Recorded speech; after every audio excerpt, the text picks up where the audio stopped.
For 200 years, a silent power moved through Europe. They were wealthy, feared, protected, and untouchable. They were warriors, bankers, architects, explorers, and guardians of something the world was never meant to see. They were the Knights Templar, and their rise wasn't a miracle, it was a reaction to something they discovered beneath the ruins of the ancient world. This is the file they tried to seal forever. In the year 1119, 9 knights swore an oath to protect pilgrims traveling to the Holy Land. It was a noble yet humble beginning. But instead of building a fortress or patrolling the dangerous roads as one might expect, they did something inexplicable. They took up residence directly beneath the Temple of Solomon, an archaeological site far older than the Bible itself. For 9 long years, these 9 men disappeared underground. There are no records of their activities, no explanations for their self-imposed exile. They simply vanished from the pages of history, and when they finally resurfaced, they were no longer just a small band of poor knights. They were suddenly on the verge of becoming a global power. Immediately after their mysterious 9-year excavation, the Catholic Church, the most powerful institution on earth, granted the Templars privileges no other group had ever received. They were given total immunity from local laws. They answered to no king, no bishop, only to the Pope himself. They were granted the right to accumulate unlimited wealth and were exempt from all taxes. The question is, what could 9 obscure knights possibly have found that was so valuable or so threatening that it could leverage the highest powers in both the spiritual and secular worlds? Some historians suggest they found holy relics like the Ark of the Covenant or the Holy Grail. Others theorize they unearthed ancient documents, perhaps lost gospels that contradicted the official church narrative. But the most dangerous theory of all is that they found forbidden knowledge. Knowledge capable of destabilizing faith, rewriting history, and collapsing the very foundations of Western civilization. Whatever it was their ultimate bargaining chip. Within just a few decades, the Templars leveraged their newfound power to create something the world had never seen: the first international banking network. They pioneered a system of credit notes, allowing pilgrims and merchants to deposit assets in one city and withdraw them in another, eliminating the need to carry heavy gold across dangerous territories.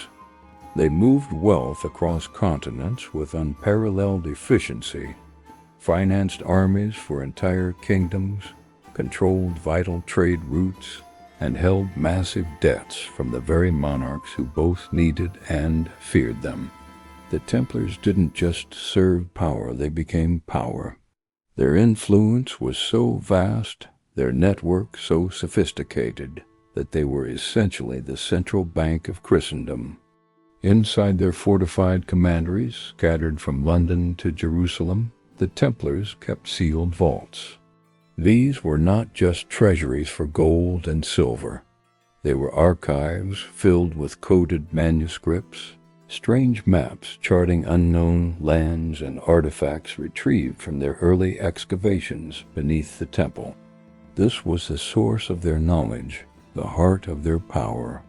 But when the order finally fell, these archives simply vanished. They weren't destroyed in the fires of the Inquisition. They were never discovered by their enemies. They were just gone. It was as if the Templars had meticulously moved their most precious secrets long before the betrayal ever came.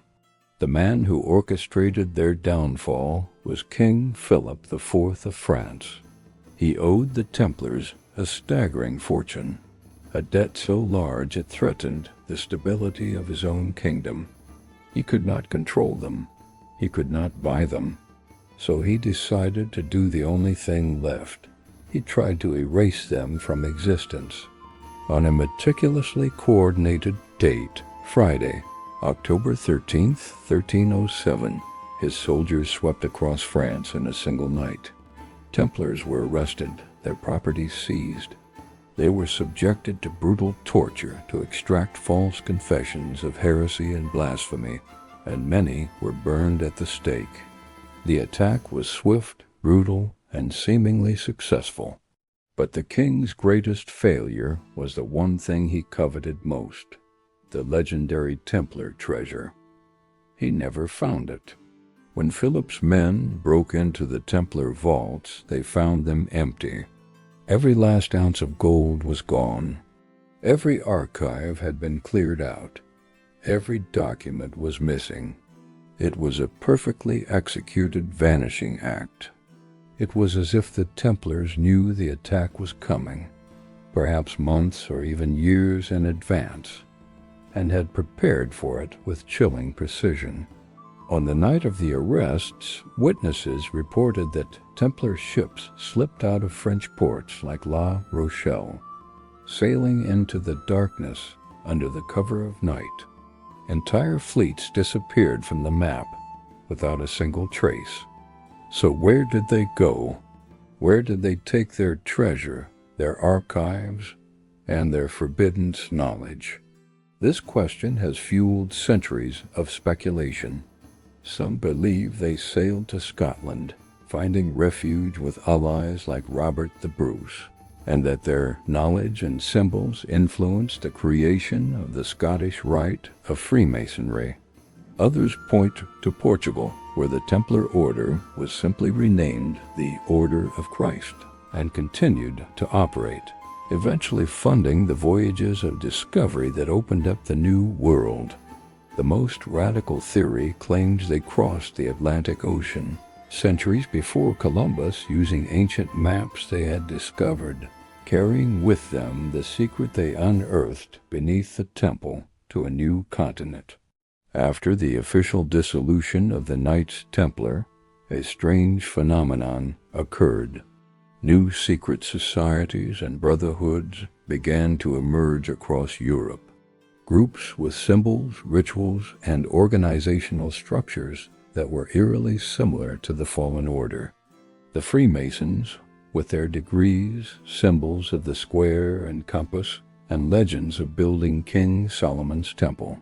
The Rosicrucians, with their focus on esoteric knowledge and hidden truths. Were these new organizations simply inspired by the Templar legend? Or were they the next evolution of the order itself? Did the Knights Templar truly fall? Or did they just go underground, continuing their mission in the shadows? This brings us back to the final central question. The question that has haunted historians and treasure hunters for 700 years. What did those 9 knights find beneath the Temple of Solomon? Was it a physical object, a relic of unimaginable power? Was it a lost document, a gospel that told a different story of Jesus? Or was it something more abstract, proof of a forbidden truth about the nature of faith, power, and reality itself? Whatever it was, it elevated a small group of poor soldiers above kings and clergy. And whatever it was so dangerous that it justified their complete and utter destruction in the eyes of the establishment. The Knights Templar were not erased because they failed. They were erased because they succeeded. If you're ready to uncover more forbidden history, make sure you subscribe to the True Story Files, and tell us in the comments what you believe the Templars were really hiding. Thanks for watching.